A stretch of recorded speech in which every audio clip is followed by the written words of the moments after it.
everyone. Good morning. Hey, my name is Josh. I'm from COMEUP. I'm the executive director of COMEUP HQ. I'm very honored to be here today, do a moderator for such a very important session. So we're gonna start our first keynote roundtable discussion where we invite really great speakers today. So firstly, why don't we start introduce ourselves first? So Qamar, so you can start. Yeah, I can go first. My name is Qamar Aftab. I am an investment manager at Wa'ed Ventures. Wa'ed is one of the two investment arms of Saudi Aramco, the national oil and gas company in Saudi Arabia. Aramco has earmarked $7.5 billion for venture capital, of which $500 million is being managed by Wa'ed Ventures. We invest in Saudi startups as well as global startups, deep tech companies especially, that are expanding to the kingdom.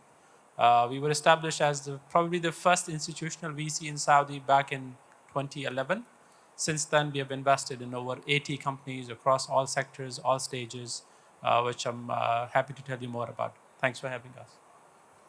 And Sunghyun? Yeah, Sunghyun Park. Before we begin, I'd like to thank Josh and COMEUP committee for inviting our Rebellions and Wa'ed Venture together to join this amazing event and the panel talk today. Also like to thank Qamar, our investors, shareholders, and more importantly, my friends from Aramco of the Kingdom of Saudi Arabia for being here today despite a little bit weird, more than a little bit weird political situation in South Korea. Really appreciate it. Okay, let me back to our team introductions. Team Rebellions, a building custom chip specifically targeting AI inference only. So in terms of functional diversities, NVIDIA's GPUs are much better than us. They can do any kind of parallel computation, training, inference, Bitcoin mining, graphics rendering, whatever. However, when it comes to inference alone, our custom designed chip delivers much higher energy efficiency and much better performance. That's the engineering trade-off. Yes, what we are building right now. Great, thank you very much for your introduction. So basically, this session's title is, as you can see here, Innovation Beyond Borders, a Wa'ed and Rebellion. So it is a really first case in the world, I think, that Korean startups that raise a fund from Saudi Arabian venture fund. So a lot of people are really wondering how it happened, and also what are the benefits of raising funds from the Wa'ed Ventures. And also, Qamar came here to come up specifically to look for really promising startups that they can invest potentially in the future.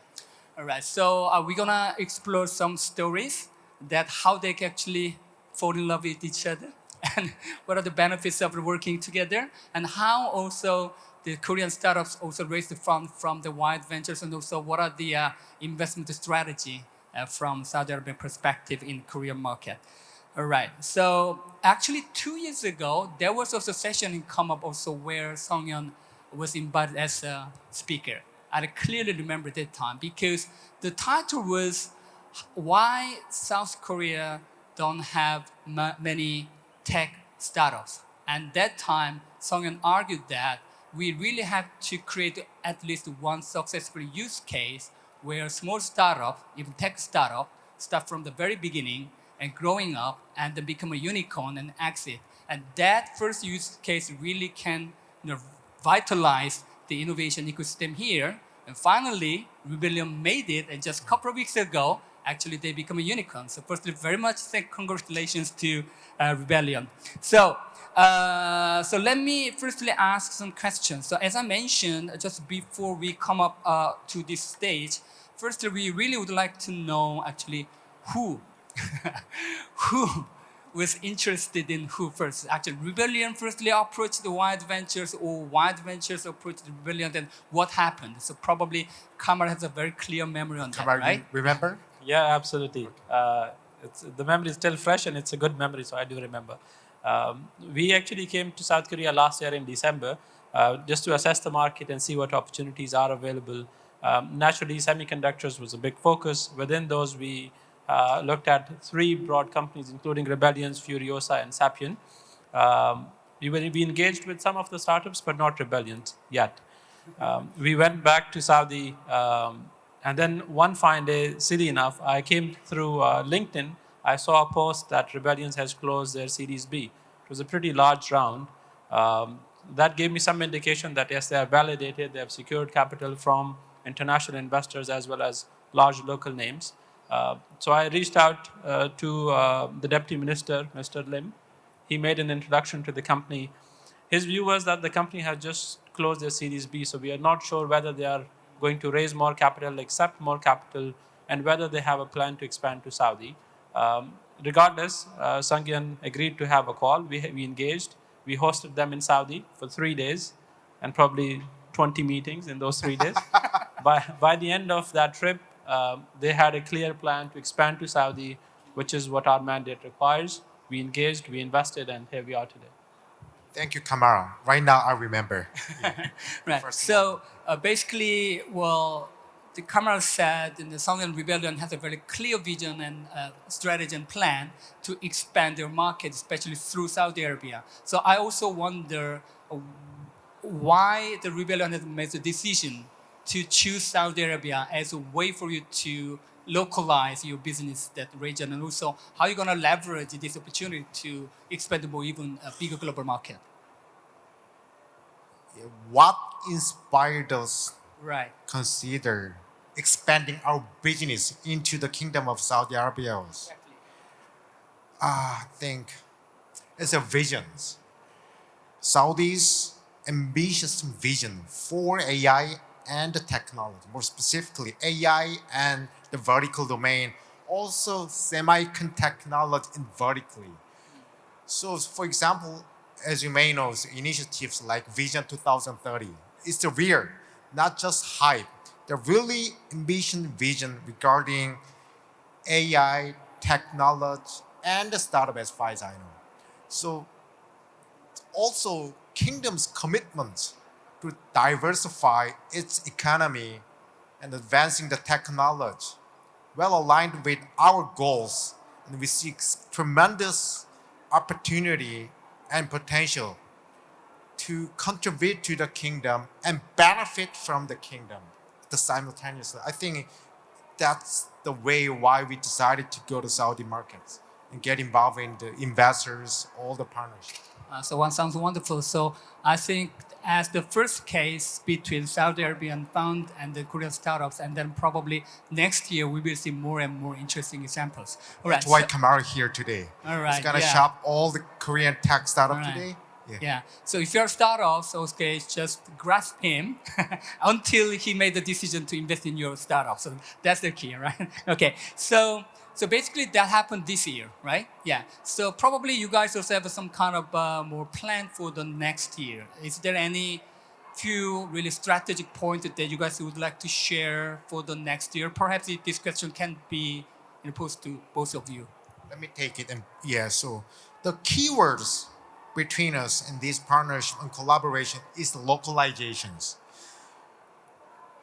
Let me make 2 words, localization in 1 word, 2 words, and markets and the talents.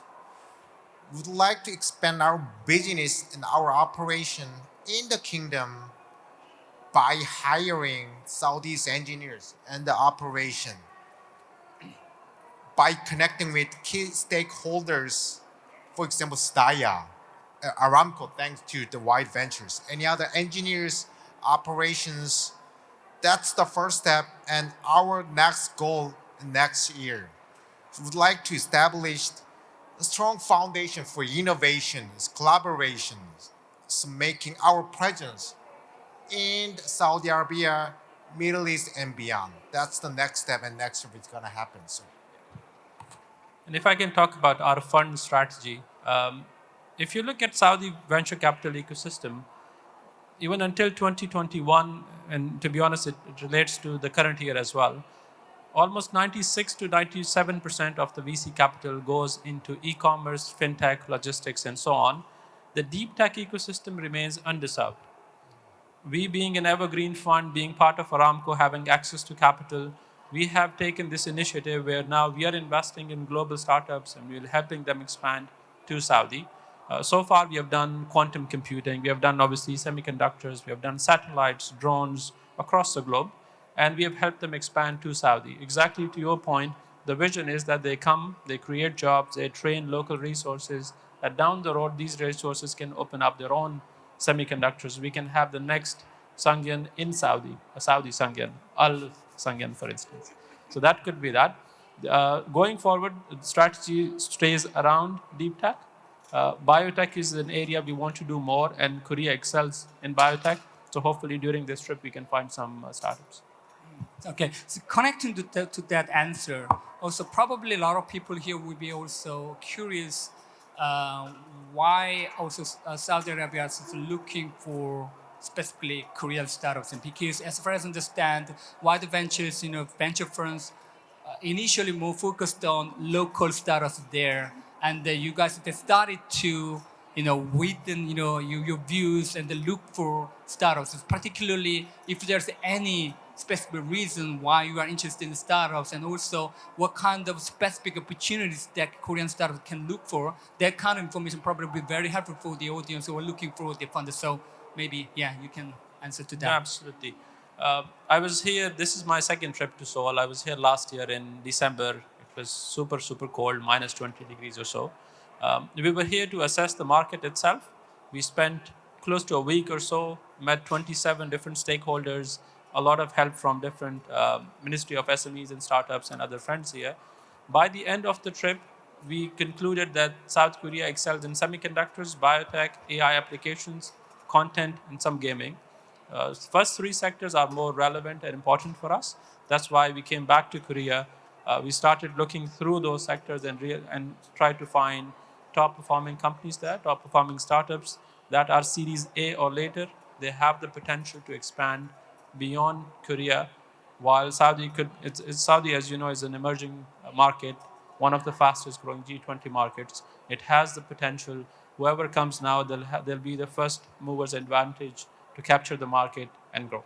All right. Yeah. So I think this is really useful information for those people who are very specifically look for the funds from your region. So coming back to Sunghyun, so you also mentioned just before, using the Saudi Arabia's resources, not just the fund, but also their talents, some other actual resources. So do you actually have some staff from Saudi Arabia? You also hired a Saudi Arabian staff, or you are looking for some kind of opportunity to work together with the Saudi Arabian resources, including human resources?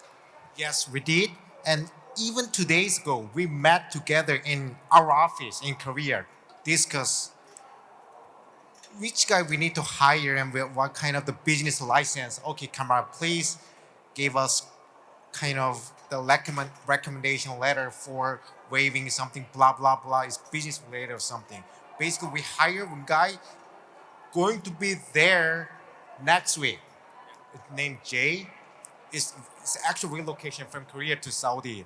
Also, we asked them to please introduce kind of the Talents Institute, okay, give more engineers and connecting with the semi-con ecosystem in Saudi. So, even though we are just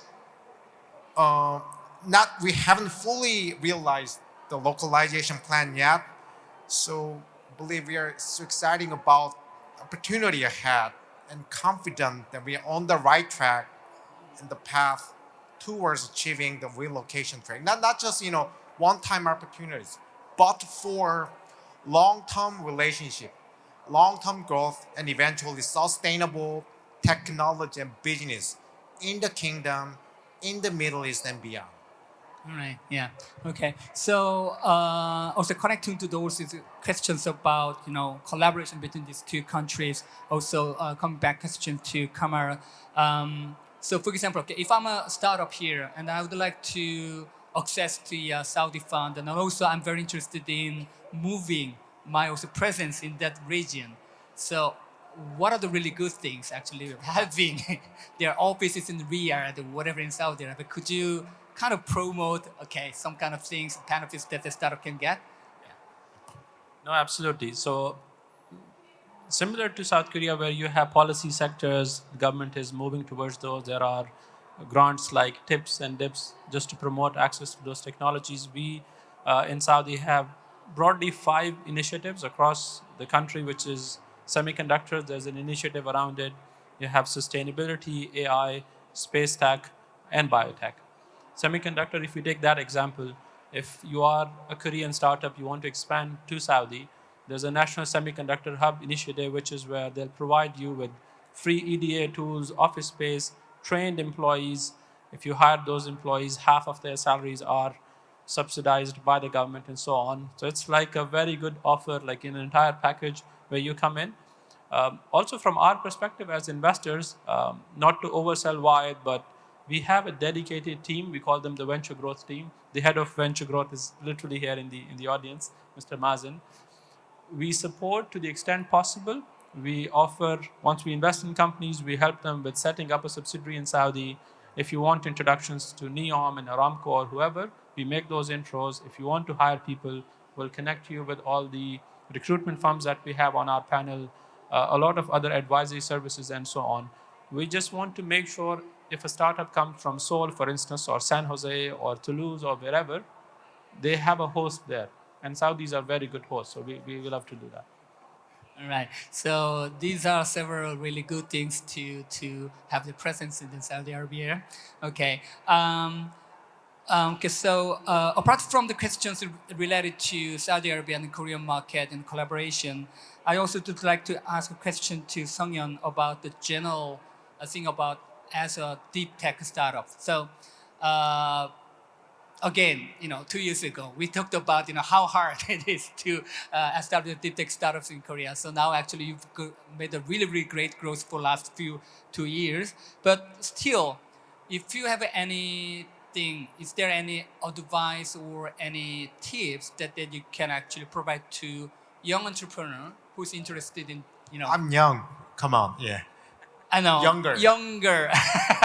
Very young, like teenager or whatever, very younger entrepreneur, if they really wanted to establish deep tech startups, and then what advice or what tips that you actually come up with first in your mind?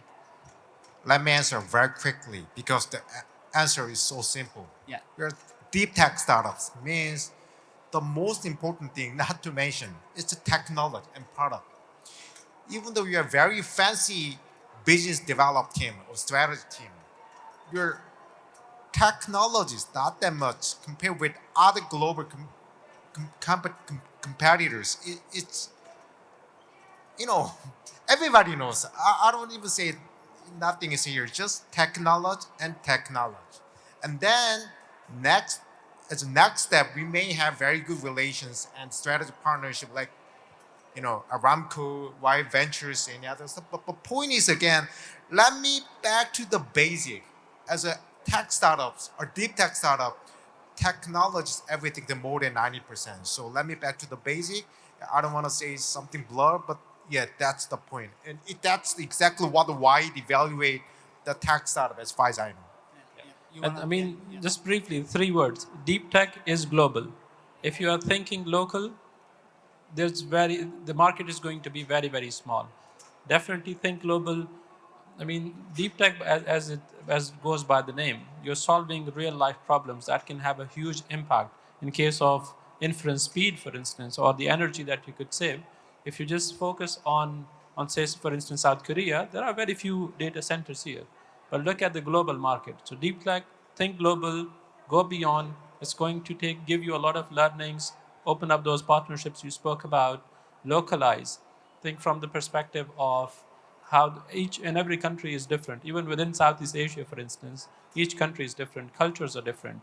You want to relate to those cultures and only then address the needs of your customers. Yeah, I totally agree. But some people argue that, especially in deep tech area, especially for startups, it's really, really hard to scale up because of a lot of reasons. So for example, lack of human resources. Sometimes they just steal your resources, and also the policy thing. So basically, a lot of also challenges for small startups to really scale up their technology. So, but what do you think about this? So you agree with it, or how can you actually overcome these challenges as a small deep tech startup? So, no answer on this question. I agree with that. Yeah. That's why we recently got merged with Okay. SK Sapien, Yeah, so it's getting one of the ways, not just organic, step. It's like inorganic, the merging, the secure more talent, much more talent, and more importantly, we have more strategic partnership. Not just KT and Kakao. We need now SK Hynix, SK Telecom at this moment. That's the one example. Also, we're the very first startup to be invested by Wa'ed Ventures, Aramco CVC. That's one more strategic investors. We are partners. That's another way. That's why we are looking for talent in the kingdom. So not just market. It's a talent. We need to hire them. So with different time zone, we need to design and validate all verified. I think that's why we're working with Aramco, Wa'ed Ventures, and merging with other competitors. That's one. I'm not sure it is answer or not, but that's one of the examples we come up with all the deep tech challenges. Yeah. So basically, based on our discussion here, I can realize that globalization and deep tech should go together. Basically, these two words is really strongly combined. Yeah. Because basically, if you wanted to really build a deep tech, you have to look for talents, and not just in domestic market, but also global market. Otherwise, You got it. Otherwise, actually, you cannot get really enough resources to make this idea into action. And also in terms of the fundraising, you have to also look at the global market. Also, if you wanted to expand your market, also you have to look at the global market to make your tech used by different clients. So I think this is why the deep tech and globalization is kind of a really same, meaning of the words, right? Yeah. Okay. So I think that the Rebellion is actually going in that way, and then also probably Rebellion doesn't want to position itself not just a Korean company, but a really global AI. Maybe Definitely, yes. That's your investment thesis, right? Yeah, just dominating in Korean market? No, it's not the reason. Right. Expanding the business globally. Yeah, that's the investment thesis as far as I Yeah. know. So how can you? When will you actually win against Nvidia? Oh. And Probably you have overall, some we kind of may- ambitious plan. We may take some time, but a very specific market. For example, inference, a given model size more than 65 billions and TPs per watts. Even now, in terms of technology, we are getting the market winnings. That's why we get some revenue share. But entire markets, it may take some time. I don't know. It's like, but that's why we need a very sharp go-to-market strategy. All Gen AI market is too huge and dynamic. So we first need to find our sweet spot. The inference first at the given model size, latency critical or energy efficient, something like that. And then we go first there. Please remember, Amazon at the beginning is just booksellers, not the AWS. Going first and then expanding another. That's our go-to-market strategy. So back to your question, may take more than 10 years, but at very specific reason in the market, we right now winning. I'm Okay. pretty much sure. That's why Yeah. we became the unicorn, dominating the Korean market, expanding globally. Right. So Just to give you more comfort around the technology is very humble. when we wanted to invest, we engaged a third-party consultant from France, and they did a comprehensive technical due diligence. They looked under the hood, and they gave us a side-by-side comparison with different startups as well as large organizations, including NVIDIA, in terms of performance, the memory, and other characteristics of the hardware. By far, Rebellions was competing, if not ahead of other players in the market. Thank you, Qamar. Mainly due to the partnerships that we have with Samsung, as well as access to HBM memory and other characteristics. Yeah. Yeah. One thing that I mentioned, Ed, I'm sorry about that. We're please. not that much. So No. at Rebellions, we can leverage Korea's unique and exceptional semiconductor ecosystem and talent, thanks to SK Hynix and Samsung Foundry, a little bit different from any other country in Asia and the United States. So I think that's the beginning of our innovation. That's the unique feature of a rebellions, and I think that's what Qamar mentioned before. Great, yeah, all right. Okay, so I think we have just 3 or 4 minutes or something. So just wonder if there's any question from the audience, maybe 1 or 2 questions that we can cover. So is there anyone who'd like to ask questions? Yeah, every time I ask this question to the audience, I always see this kind of silence. But I mean, English talk, so I don't like that. Yeah. My apology. yeah, but I mean, after this session, probably these 2 guys, you have a little bit more time maybe over there. So if you have one question that you would like to ask personally, if you're too shy to raise a hand here, so please come over there, and then we will have some Q&A session with these 2 great people. All right. So within just 4 minutes here, probably you guys have a really last comments that you really would like to have here. Okay. So for example, okay. This is something that I really want to say. Otherwise, I'm gonna so regret. So, especially Qamar, because I feel you got a really long flight from Saudi Arabia to here. Probably you have a very specific purpose here, right? So, especially if there is some kind of offer that you can actually provide it to the audience and the COMEUP participants, and they'll be greatly appreciated. Yeah, probably I wish I could say $1 million for whoever catches me. But yeah, I would love to engage with all the startups that are here. We are here to source opportunities, strengthen the partnership that we have already established through investment in rebellions. We want to do more, be it in biotech and other sectors that Korea is really good at. So that's really the key message. I really want to thank you, Josh, for having us, inviting us. And special thanks to Mr. Lim. I don't see him in the audience. He was the one who made the introduction to rebellions, and he's been very kind. He has helped a lot with our research. If he wasn't in the picture, we might not had sort of invested in companies here. Thank you.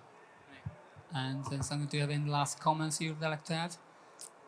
Okay, can you excuse speaking Korean to Korean Oh, followers that's here? great. Yeah. 예, 죄송합니다. 이 되도 않은 영어로 한다고 지금 죄송한 말씀을 드리는데 이쪽에 I think we have a translator right there. 한국 창업자분들이 계시면 이제 제가 위로가 될 거는 저같이 영어를 해도 이렇게 투자를 받을 수 있다. 그리고 오늘 영어 되게 잘하시는데요. Aramco guys hang around right there. 이 돌아다니실 텐데 너무 그러니까 영어에 굉장히 익숙하신 분들도 있으실 텐데 그렇지 않으신 분들도 그러니까 이런 투자자 만날 때는 기세가 제일 중요합니다. 영어가 중요한 게 아니고 기세가 중요하니까 it's really good investors. It's more than investors, partners.